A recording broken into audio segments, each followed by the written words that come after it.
Hello guys, welcome back. So ഇന്ന് നമ്മൾ explain ചെയ്ത് പോകുന്നത് സൂപ്പർ ക്യൂബ് എന്ന് പറഞ്ഞ ജാപ്പനീസ് ആനിമി TV സീരീസിന്റെ സീസൺ 1 അതിലെ രണ്ടാമത്തെ എപ്പിസോഡാണ്. ഇതുകൊണ്ടിരുന്ന സീരീസിന്റെ സെക്കൻഡ് എപ്പിസോഡാണ്. ഇതിന്റെ തേർഡ് എപ്പിസോഡ് ഞാൻ ഉടനെ തന്നെ ഇടുന്നതായിരിക്കും. നമുക്കപ്പോൾ നേരെ എപ്പിസോഡിലേക്ക് പോകാം. തുറക്കുന്നതിന് കാണിക്കുന്നത് നമ്മുടെ കഥാനായകൻ ഇവിടെ എന്താണ് സംഭവിക്കുന്നത് മനസ്സിലാക്കുന്നില്ല. അവൻ പെട്ടെന്ന് തന്നെ വേറെ ഏതൊരു സ്ഥലത്തിലേക്ക് ടെലപ്പോർട്ട് ആവുകയാണ്. സിസ്റ്റം ആണെങ്കിൽ ഒരു ലിമിറ്റേഷൻ ഹീറോയിനോട് പറയുകയാണ്. അധികം എനർജി ഇല്ലാത്തത് കൊണ്ട് തന്നെ ഓരോരോ മിനിറ്റുകൾ കഴിയാൻ നേരത്ത് മാത്രമേ സിസ്റ്റം യൂസ് ചെയ്യാൻ വേണ്ടി സാധിക്കത്തുള്ളൂ. കഥാനായകന് എന്ത് ചെയ്യണമെന്ന് അറിയത്തില്ല. ഇത് വളരെയധികം ആണെന്ന് നമ്മുടെ വാങ്ങിന് മനസ്സിലാകുകയാണ്. സമയത്ത് തന്നെ സിസ്റ്റം ആണെങ്കിൽ ഓരോരോ കാര്യങ്ങൾ നമ്മുടെ വാങ്ങിന് പഠിപ്പിച്ചു കൊടുക്കുകയാണ്. ആ സിസ്റ്റം ആണെങ്കിൽ വെക്ടർ റേഡിയേഷൻ എന്ന് പറഞ്ഞൊരു സാധനം ഓൺ ആകും. തന്നെ ബ്യാക്കുകാന്റെ അതിൽ കൂടെ എങ്ങനെയാണോ നോക്കുന്നത് അതുപോലെ തന്നെയുള്ള സാധനം കാണാം, ബെഡിന്റെ അടിയിലുള്ള സാധനം കാണാം, അതിൽ എല്ലാ കാര്യങ്ങളും ട്രാൻസ്പെറന്റ് ആയിട്ട് കാണാൻ വേണ്ടി സാധിക്കും. ഇതെല്ലാം കൂടെ ഒന്നിച്ച് ലോഡ് ആയതുകൊണ്ട് തന്നെ നമ്മുടെ കഥാനായകന് ഒരുപാട് അധികം തല കറക്കം വരുന്നത് പോലെ തോന്നുകയാണ്. അതുകൊണ്ട് തന്നെ അവൻ താഴേക്ക് വീഴുകയാണ്. പുതിയതായിട്ട് സിസ്റ്റം യൂസ് ചെയ്യുന്നത് കൊണ്ടാണ് ഇങ്ങനത്തെ കുഴപ്പങ്ങൾ വരുന്നത്. നിങ്ങൾ കുറച്ചുനാൾ ഉപയോഗിച്ച് കഴിയാൻ നേരത്തെ ഈ കുഴപ്പങ്ങളൊക്കെ മാറും എന്ന് സിസ്റ്റം പറയുന്നു. വാങ്ങി ചിന്തിക്കുകയാണ്, ഇതൊരു സൂപ്പർ പവർ ആണ്. അതുകൊണ്ട് തന്നെ ഇത് യൂസ് ചെയ്യേണ്ട വിഷയം അത്രയ്ക്ക് ഈസി ആയിട്ടുള്ള വിഷയമല്ല. ഇത് യൂസ് ചെയ്യുന്നത് ഒരുപാട് അധികം പാടുമാണ്, അതുപോലെ തന്നെ ഡേഞ്ചറുമാണ്. വാങ്ങിന് പുറവശത്ത് ആ ക്യൂബ് ഉണ്ടായിരുന്നു. ഇങ്ങനെയൊക്കെ ചെയ്യുന്നത് കൊണ്ട് തന്നെ നമ്മുടെ വാങ്ങിന് ഒരുപാട് അധികം ദേഷ്യം വരികയാണ്. ആ ക്യൂബ് പറയുകയാണ്, എപ്പോഴും നിങ്ങളുടെ കൂടെ കാണും, നിങ്ങൾ മരിക്കുന്നിടം വരെ, നിങ്ങൾ മരിച്ചു കഴിയാൻ നേരത്ത് ഞങ്ങൾ വാണിഷായി പോകും. വാങ്ങിന് സന്തോഷമുണ്ടെങ്കിലും ചെറുതായിട്ട് എന്തോ ഒരു പ്രശ്നമുള്ളത് പോലെ നമ്മുടെ വാങ്ങിന് തോന്നുകയാണ്. സോ അങ്ങനെ ഈ സിസ്റ്റത്തിനെ കുറിച്ച് ഇപ്പോൾ ഇൻഫർമേഷൻ തേടാൻ വേണ്ടി സെർച്ച് ചെയ്യുകയാണ്. എന്നാൽ ഒരു തേങ്ങയും കിട്ടുന്നില്ല. ഇതിനെക്കുറിച്ച് ഒരു സംഭവം പോലും ഓൺലൈനിൽ ഇല്ല. തന്നെ നമ്മുടെ വാങ്ങിന്റെ ഫോണിലേക്ക് ഒരു മെസ്സേജ് ആണ് വരുന്നത്. അവന്റെ ഗേൾ ഫ്രണ്ട് ആയിരുന്നു സെൻഡ് ചെയ്തിട്ടുണ്ടായിരുന്നത്. ഒന്നിച്ച് ലഞ്ചിന് പോയാലോ എന്നാണ് ആ മെസ്സേജിന് അത് ചോദിക്കുന്നത്.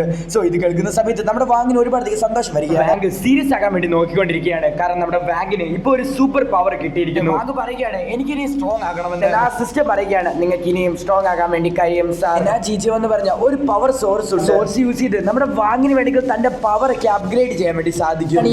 ജിജിഎം എന്ന് ചോദിക്കുന്ന സമയത്ത് സിസ്റ്റം പറയുകയാണ്, ഒരു തരത്തിലുള്ള ഒരു സ്റ്റോൺ ആണ്, നിങ്ങളുടെ വീട്ടിൽ തന്നെയുണ്ട്, നിങ്ങളുടെ അമ്മയുടെ റിങ്, അതൊരു എനർജിയാണ്. എന്റെ വീട്ടിലിരിക്കുന്ന എല്ലാ സാധനം എക്സ്പോസ് ചെയ്യുന്നത് നിങ്ങൾ സ്റ്റോക്ക് ആക്കാൻ വേണ്ടിയാണ് ഞങ്ങൾ ഈ കാര്യങ്ങളൊക്കെ ചെയ്യുന്നത്. ക്യൂബ് നമ്മുടെ യാങ്ങിനോട് പറയുകയാണ്. സോ വേറൊരു കാര്യം കൂടെ പറയുന്നുണ്ട്, വീടിന്റെ വെളിവശത്ത് ആ സ്റ്റോൺ കണ്ടുപിടിക്കാൻ വേണ്ടി സാധിച്ചിട്ടുണ്ട്. നിങ്ങൾ അത് പോയി എടുത്താൽ നിങ്ങളുടെ പവർ നിങ്ങൾക്ക് അപ്ഗ്രേഡ് ചെയ്യാൻ വേണ്ടി സാധിക്കും.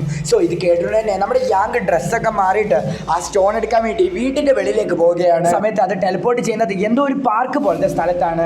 സോ നമ്മുടെ യാങ് അവിടെ നോക്കുന്ന സമയത്ത് അവിടെ ഒരു നോർമൽ ആയിട്ടുള്ള ഒരു യെല്ലോ കല്ല് താഴെ കിടപ്പുണ്ട്. സോ അതിനെ കുറിച്ചാണ് ഈ മിഷൻ പറയുന്നത്. കണ്ടുടനെ തന്നെ നമ്മുടെ യാങ് എടുക്കുകയാണ്. നോക്കുന്ന സമയത്ത് അതൊരു നോർമൽ കല്ലാണ്. പെട്ടെന്ന് തന്നെ ആണെങ്കിൽ നമ്മുടെ യാങ്ങിനെ ക്യൂബിന്റെ അതിലേക്ക് കൊണ്ടുപോവുകയാണ്. അതിലേക്ക് വെക്കാൻ വേണ്ടി ആ സിസ്റ്റം പറയുകയാണ്. സോ ഇതേ സമയത്ത് തന്നെ നമ്മുടെ യാങ്ങിന്റെ പവർ ഒക്കെ നല്ല രീതിയിൽ തന്നെ അപ്ഗ്രേഡ് ആകുകയാണ്. നമ്മുടെ യാങ്ങിന്റെ സ്ട്രെങ്ത് ഒക്കെ ഇപ്പൊ അത്യാവശ്യം നല്ല രീതിയിൽ തന്നെ അപ്ഗ്രേഡ് ആയിട്ടുണ്ട്. സോ ഈ പിന്നീട് കാണിക്കുന്നത് നമ്മുടെ യാങ് സ്കൂളിലുള്ളതാണ്. യാങ്ങിനോട് തന്റെ ഗേൾഫ്രണ്ട് വന്നിട്ട് ഓരോ കാര്യങ്ങളൊക്കെ പറയുന്നുണ്ട്. സോ അന്നേരം നമ്മുടെ യാങ് എന്തോ പോലെ ആകുകയായിരുന്നു. ഇന്നലെ നമ്മുടെ ഗ്യാങ്ങിനെ അറ്റാക്ക് ചെയ്ത ഗാങ്സ്റ്റേഴ്സ് ഒക്കെ അങ്ങോട്ട് കയറി വരുന്നുണ്ട്. അവിടെ നമ്മുടെ ഗ്യാങ്ങിനെ തപ്പുന്നുണ്ട്. എന്നാൽ നമ്മുടെ ഗ്യാങ് ആണെങ്കിൽ ഒരു ബുക്ക് വെച്ചിട്ട് അത് പൊത്തിയിരിക്കുകയാണ്. സോ അന്നേരം തന്നെ നമ്മുടെ ഗ്യാങ്ങിന്റെ ഗേൾഫ്രണ്ട് എഴുന്നേറ്റിട്ട് പറയുകയാണ്, ദയവ് ചെയ്ത് ഗ്യാങ്ങിനെ ഒന്ന് വെറുതെ വിട്, അവൻ നിന്നെ ഒന്നും ചെയ്തില്ലല്ലോ, പിന്നെ നീ എന്തിനു വേണ്ടിയാണ് അവനെ അറ്റാക്ക് ചെയ്യുന്നത്? എനിക്ക് അവനെയാണ് ഇഷ്ടപ്പെട്ടത്, എനിക്ക് നിന്നെയല്ല ഇഷ്ടപ്പെട്ടത്. അത് മാത്രമല്ലേ ഉള്ളൂ കാര്യം. ഈ കാണിക്കുന്നത് അവനെ പോലെ ഒരു പൊട്ടനായിട്ടുള്ള ഒരു പൂച്ചയെ പോലെ ഒരു പയ്യനെയാണോ നിനക്ക് ഇഷ്ടം? വളരെയധികം സ്ട്രോങ് ആണ്. ഞാൻ എന്തുകൊണ്ടും അവനെക്കാട്ടിൽ എന്തുകൊണ്ട് നല്ലതാണ്. നിനക്ക് എന്തുകൊണ്ടാണ് അവനെ ഇഷ്ടം? കാരണം അവനൊരു മാൻ ആണ്. സമയത്ത് തന്നെ അവളെ അടിക്കാൻ പോകുന്ന സമയത്ത് നമ്മുടെ യാങ് അതിന്റെ ഇടയിൽ കയറി അവൻ പിടിക്കുന്ന സമയത്ത് നമ്മുടെ യാങ് കയറി അവന്റെ കയ്യിൽ കയറി പിടിക്കുകയാണ്. ഈസി ആയിട്ട് തന്നെ അവന്റെ കൈ പിടിച്ച് മാറ്റുകയാണ്. അങ്ങനെയാണ് ഇത്രയധികം സ്ട്രോങ് ആയെന്ന് നോക്കിക്കൊണ്ട് അവരെല്ലാവരും ഞെട്ടുകയാണ്. നീ 5 മണിക്ക് എന്നെ കാണാൻ വാ, അന്നേരം ഞാൻ നിനക്കുള്ളത്.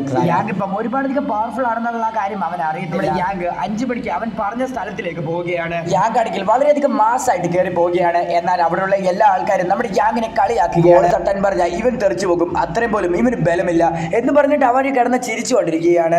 ആരും ഇവനെ കളിയാക്കാതെ, ഇത് നമ്മുടെ അതിഥിയാണ്. നീ ഇവിടെ കയറി വന്നിട്ടുണ്ടെങ്കിലും നിനക്ക് ഇവിടെ നിന്ന് വെളിയിലേക്ക് പോകാൻ ഒരു ചാൻസും ഇല്ല, ഇത് ഞങ്ങളുടെ സ്ഥലമാണ്. തന്നെ ക്യൂബ് പറയുകയാണ്, സാർ ഇവിടെ 12 ഒപ്പോണൻസ് ഉണ്ട്, ചാൻസ് എന്ന് പറയുന്നത് വെറും 20% ആണ്. ആണെങ്കിലും നമ്മുടെ യാങ് ആണെങ്കിൽ അവന്റെ കൂടെ ഫൈറ്റ് ചെയ്യാൻ വേണ്ടി അങ്ങ് തയ്യാറാകുകയാണ്. നമ്മുടെ യാങ് ആണെങ്കിൽ പേടിച്ച് പിന്നോട്ട് പോകത്തില്ല, ഇനി ഭയമെല്ലാം മാറ്റി അവൻ മുന്നോട്ട് പോകത്തേ ഉള്ളൂ. നമ്മുടെ യാങ് പറയുകയാണ്, പേടിച്ച് നിൽക്കുന്ന എലികളെ, നിനക്കൊക്കെ കുറച്ചെങ്കിലും ധൈര്യം ഉണ്ടെങ്കിൽ ഫൈറ്റ് ചെയ്യാൻ, ഒക്കെ നിർത്ത്, നിന്നെ ഞാൻ വളരെയധികം ഈസി ആയിട്ട് തന്നെ തോൽപ്പിച്ചിരിക്കും. സമയത്ത് തന്നെ അവരുടെ ഗ്യാങ്ങിന്റെ ഇടയിൽ നിന്ന് ഒരു മുട്ടയാണെങ്കിൽ നമ്മുടെ ഗ്യാങ്ങിനെ അടിക്കാൻ വേണ്ടി ഇറങ്ങി വരികയാണ്. തന്നെ ഇവനെ തീർത്തോളാം. ഇവനെ കണ്ടാൽ തന്നെ അറിയാം ഇവനൊരു പൊട്ടനാണ്. ഡയലോഗ് മാത്രമേ അടിക്കാൻ അറിയത്തുള്ളൂ, ഇവൻ ആക്ഷൻ ചെയ്യാൻ അറിയത്തില്ല.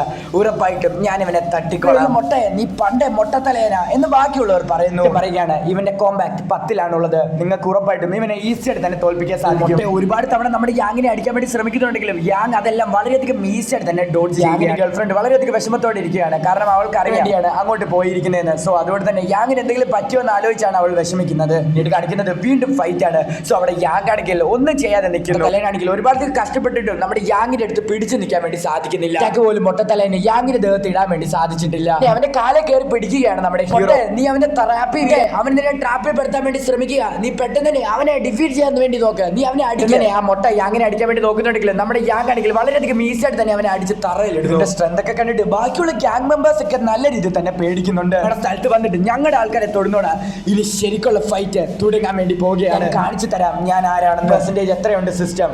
30% ഉണ്ടെന്ന് നമ്മുടെ ഗ്യാങ് സിസ്റ്റത്തിനോട് പറയുന്നു. വഴിയൊന്നുമില്ല, ഇനി ഫൈറ്റ് ചെയ്തേ പറ്റത്തുള്ളൂ എന്ന് മനസ്സിലാക്കുന്ന നമ്മുടെ ഗ്യാങ്ങിനെ കാണിച്ചിട്ടാണ് സൂപ്പർ ക്യൂബ് എന്ന് പറഞ്ഞ ജാപ്പനീസ് ആനിമി TV സീരീസിന്റെ സീസൺ 1-ന്റെ 2ാമത്തെ എപ്പിസോഡ് അവസാനിക്കുന്നത്. ഫസ്റ്റ് എപ്പിസോഡ് ഇട്ടിട്ട് ഒരുപാട് ലേറ്റ് ആയിട്ടാണ് ഞാൻ ഇതിന്റെ സെക്കൻഡ് എപ്പിസോഡ് പോസ്റ്റ് ചെയ്യുന്നത്.